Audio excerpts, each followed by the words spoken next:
नमस्कार दोस्तों, मैं धर्म सिंह आज आपके लिए एक बहुत ही महत्वपूर्ण टॉपिक लेके आया हूँ जिसका नाम है विटामिन। विटामिन हमारे शरीर के लिए बहुत ही आवश्यक और महत्वपूर्ण चीज है। इसकी आवश्यकता तो बहुत कम मात्रा में होती है, परंतु इसकी कमी हमारे शरीर में बहुत बड़ा रोल प्ले कर सकती है, बहुत बड़े साइड इफेक्ट दे सकती है। आज के मैं इस टॉपिक में आपको विटामिन, विटामिन के स्रोत, विटामिन के क्या प्रभाव है, विटामिन के क्या फायदे हैं और विटामिन हमारे शरीर के लिए किस तरह से महत्वपूर्ण है, ये सारी बात आपको इस वीडियो से बताऊंगा। आप इस वीडियो को अंत तक जरूर देखें और देखिएगा कि विटामिन हमारे शरीर के लिए किस प्रकार से उपयोगी हैं।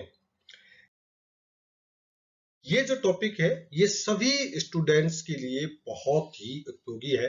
इससे संबंधित प्रश्न हर बार किस परीक्षा में पूछे जाते हैं, बोर्ड की परीक्षाओं में पूछे जाते हैं, कंपटीशन की परीक्षा में पूछे जाते हैं, इवन आरपीएससी और यूपीएससी की परीक्षा में भी इससे संबंधित क्वेश्चंस आते हैं। विटामिन ऐसे कार्बनिक यौगिक है जिनकी आवश्यकता मानव शरीर में अल्प मात्रा में होती है। सामान्यतः विटामिन ईंधन पदार्थों के संश्लेषण का नियंत्रण करते हैं, यानी इनकी आवश्यकता हमारे को बहुत कम मात्रा में होती है।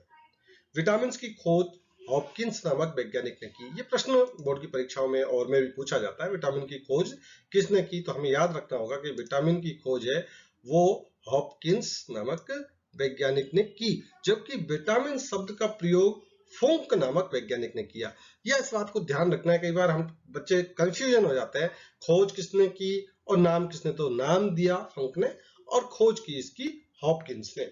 वर्तमान वैज्ञानिक ने लगभग 20 प्रकार की विटामिन खोजी है, जिनमें से 13 मानव शरीर के लिए आवश्यक है। बहुत इंपॉर्टेंट चीज है कि 20 प्रकार की लगभग विटामिन खोजी ली है, उनमें से 13 है वो मानव शरीर के लिए आवश्यक होता है। हॉपकिंस ने विटामिन को सहायक कार्य कहा था और विटामिन से किसी भी प्रकार की ऊर्जा नहीं मिलती। बहुत इंपॉर्टेंट बात है कि इससे हमें कोई ऊर्जा नहीं मिलती, परंतु शरीर में इसका रोल बहुत ही महत्वपूर्ण होता है। विटामिन से जो है हमारे शरीर के लिए, विटामिन की कमी से बहुत से जो रोग हो जाते हैं, उन रोगों को हम अभाव रोग के नाम से जानते हैं। विटामिन का मुख्य कार्य जो है मानव शरीर में होने वाली जैविक उपापचयी क्रियाओं को निश्चित करना है, यानी हमारी बॉडी के अंदर जो उपापचयी क्रिया होती है उनको कंट्रोल या निश्चित करने का काम ये विटामिन करती है। विलेयता के आधार पर यानी सॉल्युबिलिटी के आधार पर विटामिन को दो श्रेणी में बांटा गया है। एक जल में घुलनशील विटामिन जिसमें महत्वपूर्ण है वी और सी। एक है वसा में घुलनशील विटामिन ए, डी, ई, के। ये वो महत्वपूर्ण है जो जल में घुलनशील है और वसा में घुलनशील विटामिन हैं। सबसे पहले बात करते हैं हम विटामिन ए, जिसे हम रेटिनॉल के नाम से भी जानते हैं। विटामिन ए का रासायनिक नाम है रेटिनॉल।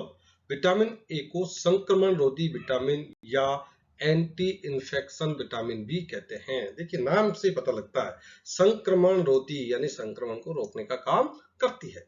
विटामिन ए की कमी से नाइट ब्लाइंडनेस या जीरोथ्लेमिया या निप्टोपोलिया, ये एक ही नाम है। जैसे रतौंधी कह दो जिसको रात को सही हिसाब से नहीं दिख पाता, या जिसका दूसरा नाम है जीरोथेल्मिया या जिसका नाम है निप्टोलिया, ये विटामिन ए की कमी से होने वाला महत्वपूर्ण रोग है। ये वसा में घुलनशील, इसकी कमी से जो ये रोग होता है उसको हम रतौंधी, और इसके मुख्य सोर्स की जिससे प्राप्त होती है गाजर, हरी सब्जी, घी, दूध और पनीर। और ऐसे कहते हैं कि 2 टमाटर और 2 गाजर अगर कोई व्यक्ति लगातार लंबे समय तक खाता है तो उसे रतौंधी की बीमारी नहीं होती, क्योंकि उसको पर्याप्त मात्रा में विटामिन ए मिल जाता है। दूसरा महत्वपूर्ण है विटामिन बी1 जिसका नाम है थायमीन। ये विटामिन भूख बनाने लगता है, कई बार भूख नहीं लगती तो उसे विटामिन बी1 दिया जाता है जिसका रासायनिक नाम है थायमीन। और विटामिन बी1 की कमी से वेरी रोग होता है, और विटामिन बी1 है वो मटर के दाने और सेमफली में सबसे ज्यादा प्राप्त होता है। विटामिन बी2 जिसका रासायनिक नाम है राइबोफ्लेविन। विटामिन बी2 को ग्रोथ विटामिन या पीला विटामिन भी कहते हैं। प्रश्न पूछा गया है कई बार, ग्रोथ विटामिन किसे कहते हैं? विटामिन बी2 B2 की कमी से कीटोसिस रोग हो जाता है और इसकी कमी से शरीर का वृद्धि रुकना। अब देखिए इसे क्या कहते हैं, ग्रोथ विटामिन। अगर इसकी ग्रोथ विटामिन है, अगर इसकी कमी हो गई तो ग्रोथ क्या होगी, रुक जाएगी, जीभ पर छाले पड़ जाते हैं, विका कैप्सूल देते हैं, त्वचा में रूखापन आ जाता है। बाद में है विटामिन B3 जिसका रासायनिक नाम निकोटिनिक एसिड और या इसे नियासिन या पेलग्रारोदी भी कहते हैं। इसकी कमी से शरीर में पेलग्रा नामक बीमारी हो जाती है जिसे 4D सिंड्रोम भी कहते हैं। प्रश्न पूछा जाता है 4D सिंड्रोम बीमारी किसकी कमी से होता है, विटामिन B3। इसके मेन जो सोर्स है वो है मांस, हरी सब्जी और यीस्ट है, ये विटामिन के मेन सोर्स है। विटामिन B5 जिसका रासायनिक नाम है पैंटोथेनिक अम्ल, इसकी कमी से चर्म रोग जो स्किन डिजीज होती है या बालों का सफेद होना या जनन क्षमता में कमी, ये इसके वजह से, इसकी कमी की वजह से होने वाले प्रमुख रोग है। इसके सोर्स है एग्स, लिवर्स और मांस या दूध। विटामिन B6 इसका रासायनिक नाम है पायरिडॉक्सिन। देखिए इन विटामिन का कई बार रासायनिक नाम भी पूछ लिया जाता है, इसलिए हर विटामिन का हमें रासायनिक नाम भी मालूम होना चाहिए। जो जल में घुलनशील है, यह एमिनो अम्ल के उपापचय में भाग लेता है और इसकी कमी से जो रोग होता है वो होता है एनीमिया। एनीमिया क्या होता है, जब हमारे शरीर के अंदर रक्त की कमी हो जाती है उसे हम एनीमिया रोग कहते हैं। विटामिन B7 जिसका रासायनिक नाम है बायोटिन या विटामिन H के नाम से भी इसको जानते हैं, बहुत इंपॉर्टेंट है। इसका रासायनिक नाम कई बार पूछा गया परीक्षाओं में कि विटामिन B7 का रासायनिक नाम क्या है। ये मुख्य रूप से glycogen, fatty acids, amino acid, इनके संश्लेषण में भाग लेने वाले एंजाइम्स में होता है। इसकी कमी से मांसपेशियों में दर्द होता है जिसका मेन सोर्स है मीट, हरी सब्जी आदि। विटामिन B9 जिसका रासायनिक नाम होता है फॉलिक अम्ल, इसका मुख्य कार्य रक्त कणिकाओं का निर्माण, DNA का संश्लेषण और इनकी कमी से रक्त क्षीणता नामक रोग हो जाता है। इस वीडियो में मैंने आपको पूरे विटामिन की मेन सारी बातें आपको बताई है और उम्मीद करता हूं कि आप इस चैनल को सब्सक्राइब करेंगे, लाइक करेंगे, अपने दोस्तों तक शेयर जरूर करेंगे जिससे हमें भी इसका सम्मेलन मिले और आपको दोस्तों को भी फायदा मिले। विटामिन B12 जिसका रासायनिक नाम है साइनोकोबालामिन। क्या नाम है, साइनोकोबालामिन, जिसमें विटामिन B12 में कोबाल्ट तत्व पाया जाता है। ये प्रश्न में कई बार परीक्षा में पूछा गया है, कोबाल्ट तत्व कौन से विटामिन में पाया गया है B12 में। इसका प्रमुख कार्य है रुधिराणुओं का निर्माण करना। इसकी कमी से मानव रक्त की कमी से रक्त अल्पता नामक रोग हो जाता है। इसका मेन सोर्स है मछली, अंडा, दूध आदि। इसके बाद में हम बात करते हैं vitamin B6 ascorbic acid. Vitamin C का रासायनिक नाम एस्कॉर्बिक एसिड और विटामिन C की कमी से स्कर्वी, शीताद नामक रोग हो जाता है, जैसे दांत और मसूड़े प्रभावित होते हैं, इनमें खून आने लग जाता है। इसका मुख्य कार्य लाल रक्त कणिकाओं का निर्माण करना, रोग प्रतिरोधक क्षमता का और हड्डियों के लिए अदात्री का निर्माण करना। देखिए अभी कोविड-19 की म्यूटेंट 2 चल रहा है और सबसे ज्यादा चर्चा में है आज की तारीख में विटामिन C, जो कि हमें खट्टे फलों से मिलती है। नींबू का उपयोग करिए, संतरे का उपयोग कीजिए, यानी खट्टी चीजों में, जो हमारी क्या करता है आरबीसी को बनाएगा। आरबीसी क्या करती है, हमारी बॉडी के रोग प्रतिरोधक क्षमता बढ़ाती है, जिससे कि हमारे बीमार होने की बीमारियों से बचाती है, हमारे बीमारियों से सुरक्षा करने का काम करती है। इसलिए विटामिन C की आजकल बहुत चर्चा है, जिसका वैज्ञानिक नाम है एस्कॉर्बिक एसिड। जो मुख्य रूप से किससे मिलता है, आंवला खाइए, नींबू खाइए, संतरा खाइए, नारंगी, अमरूद, सेब, हरी मिर्च। और विटामिन C है इसके साथ साथ में, इसको घाव भरने वाला विटामिन भी कहते हैं। विटामिन C गर्म करने पर नष्ट हो जाता है। आंवले की जरूर विटामिन है वो गर्म करने पर भी बहुत कम मात्रा में नष्ट होती है। इसे ऊष्मा संवेदी विटामिन भी कहते हैं। सब्जियों में छीलने के बाद विटामिन C नष्ट हो जाता है और दूध है उसमें विटामिन C नहीं पाया जाता, परंतु ऊँटनी के जो दूध है उसका एक अपवाद है, उसके अंदर विटामिन C पाया जाता है। इसलिए ऊँटनी का दूध बहुत ही रोग प्रतिरोधकता क्षमता को बढ़ाने वाला माना जाता है। दूध में आयरन और विटामिन C नहीं पाया जाता। ये दो चीज है जो दूध के अंदर नहीं पाया जाता, क्योंकि वैसे दूध को संपूर्ण आहार कहते हैं, परंतु उस दूध में आयरन भी नहीं मिलता और और विटामिन सी भी नहीं मिलता। इस बात का आप ध्यान रखिएगा।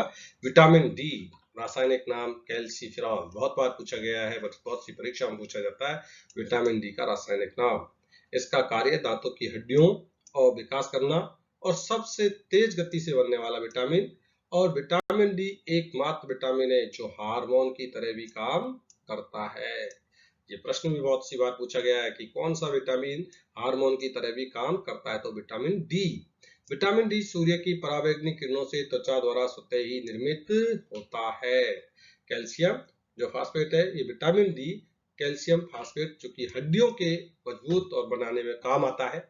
विटामिन डी की कमी से सूखा या जिसे हम कहते हैं रिकेट्स हो जाता है, हड्डियां कमजोर हो जाती है, हड्डियां मुड़ने लग जाती है। त्वचा में उपस्थित बहुत इंपॉर्टेंट चीज बता रहा हूँ आपको मैं, यहाँ पर देखिएगा कि हमारी जो स्किन होती है इसके अंदर हाइड्रोकोलेस्ट्रॉल होता है, वो सूर्य की पराबैंगनी किरणों से प्रतिक्रिया करके विटामिन डी का निर्माण करता है। जब हम सूर्य की धूप के खड़े रहते हैं तो ये जो हाइड्रोकोलेस्ट्रॉल जो हमारी स्किन के नीचे पाया जाता है, ये सूर्य की किरणों को विटामिन डी को एब्जॉर्ब करने का काम करता है। सूर्य का प्रकाश, आंवला, ये मुख्य विटामिन डी के मेन जो सोर्स है। विटामिन ई जिसका रासायनिक नाम है टिकोफेरॉल, बहुत इंपॉर्टेंट है। विटामिन ई एक सौंदर्यजनक विटामिन किसे कहते हैं? Vitamin E. और दूसरा है जनक विटामिन के नाम से भी जाना जाता है क्योंकि इसकी कमी से वंध्यता नामक रोग हो जाता है। सौंदर्य प्रसाधनों में विटामिन ई का जगह सिलेनियम तत्व का आजकल उपयोग किया जाता है। विटामिन प्रजनन कोशिकाओं का निर्माण करती है, इस कारण यह प्रजनन विटामिन भी कहलाता है। देखिए इसको जनक विटामिन कहते हैं, क्यों कहते हैं? क्योंकि ये जनन में बहुत महत्वपूर्ण भूमिका निभाती है।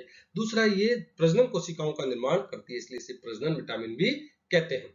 इसकी अनुपस्थिति में नपुंसकता का प्रभाव आता है, यानी बच्चे पैदा करने की क्षमता नहीं रहती।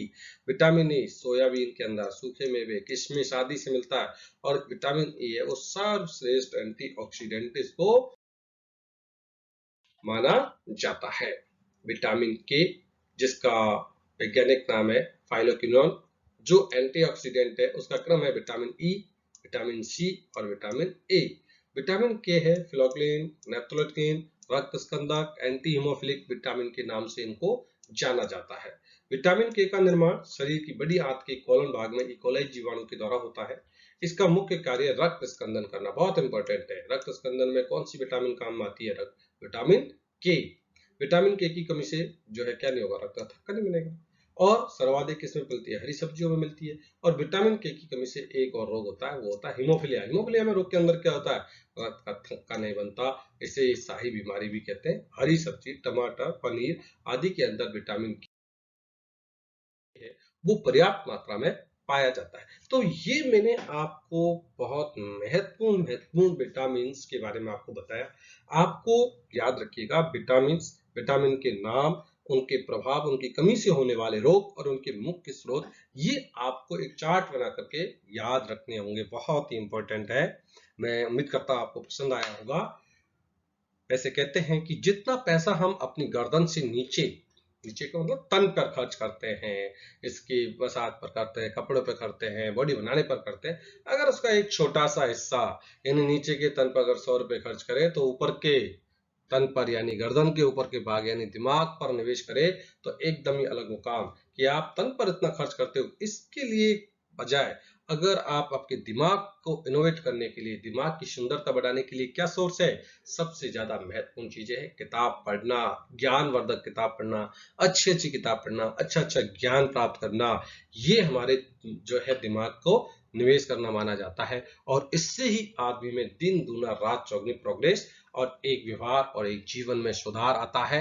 उम्मीद करता हूं आज विश्व पुस्तक दिवस पर आपको ये बात बहुत ही पसंद आएगी कि जितना पढ़ोगे उतना बढ़ोगे और उतना बढ़ोगे उतना ही जियोगे। ऐसी उम्मीद है आपको ये वीडियो पसंद आया होगा। अगर आपको पसंद आया है तो आप लाइक, सब्सक्राइब, शेयर जरूर कीजिए। Thanks for watching. धन्यवाद। जय हिंद, जय भारत।